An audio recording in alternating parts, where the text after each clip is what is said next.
ఇప్పుడిదంతా ఎందుకు వాసుదేవా? మేము మైత్రిని కాంక్షించి వచ్చాము,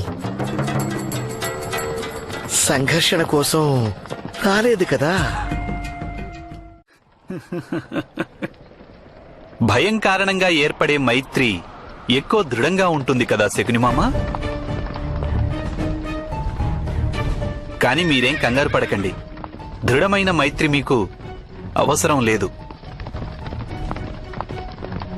ఎందుకంటే ఇప్పుడు మీరు భయపడేందుకు ఏ కారణమూ లేదు.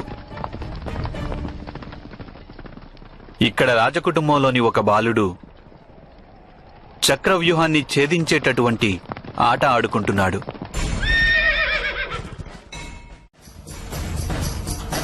ఒక బాలుడా పద్మవ్యూహాన్ని ఛేదించే ఆట ఆడుకుంటున్నాడా? అర్జునుడు సుభద్రల పుత్రుడు శకుని మామ. అర్జునుని సామర్థ్యాన్ని పంచుకుని పుట్టాడు.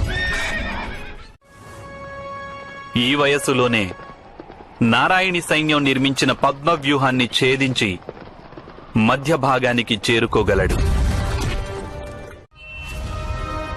వాని పేరు అభిమన్యుడు.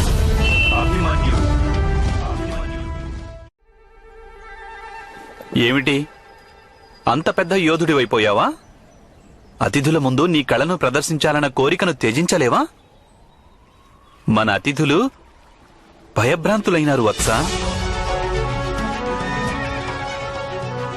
కళ కాదు మామయ్య, సామర్థ్యాన్ని ప్రదర్శించాలన్న కోరికను త్యజించలేను.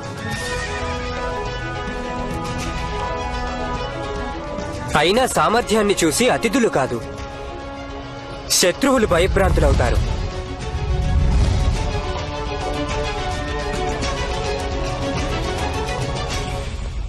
ద్రుపద మహారాజు పద్మవ్యూహాన్ని నాడు మా అగ్రజులు ఛేదించారు పుత్ర.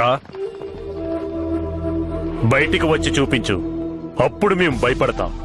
మా తండ్రి గారు ఎలాగో నాకది నేర్పిస్తారు, కానీ పెద్ద తండ్రి గారికి ఎవరు నేర్పిస్తారు? పుత్ర అభిమన్యు, నీ పితృదేవులకు ఎవరు సమర్థయోధులు సహకరించడం లేదనా? నీ వంటి చిన్న బాలుడు పద్మవ్యూహం నేర్చుకోవలసి వచ్చింది? నేను ఈ జ్ఞానాన్ని మా మాత గర్భంలో ఉన్నప్పుడే పొందాను. ఇక ఈ పద్మవ్యూహం ఛేదించడం అంటారా? యుద్ధానికి వెళ్లే ముందు అన్ని శస్త్రాలను వాడిగా పదును పెడతారు. మా తండ్రి గారి శస్త్రాలలో నేను ఒక శస్త్రాన్ని. పెద్ద తండ్రి దుర్యోధన. అభిమన్యు, నీ గురించి విశేషాలు వింటూనే ఉన్నాను.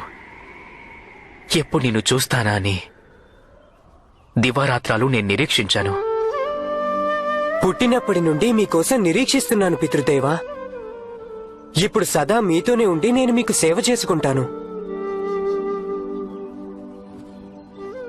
అలాగే పుత్ర, నేను నాతో తీసుకువెళ్లాలనే ఇలా వచ్చాను. ధనుర్విద్యను ఇంత అద్భుతంగా నీవు ఎక్కడ నేర్చుకున్నావు? మాత అంటూ ఉంటుంది, నెమలి గ్రుడ్లు పచ్చగానో తెల్లగానో ఉంటాయి గాని నెమలి పిల్లలకు అన్ని రంగులు కలిసి ఉంటాయని. మీ పుత్రుణ్ణి, మీ కళను వారసత్వంగా పొందాను.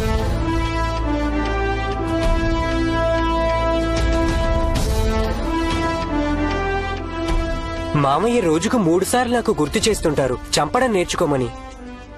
నీ పితృదేవుల శత్రువులను చంపడమే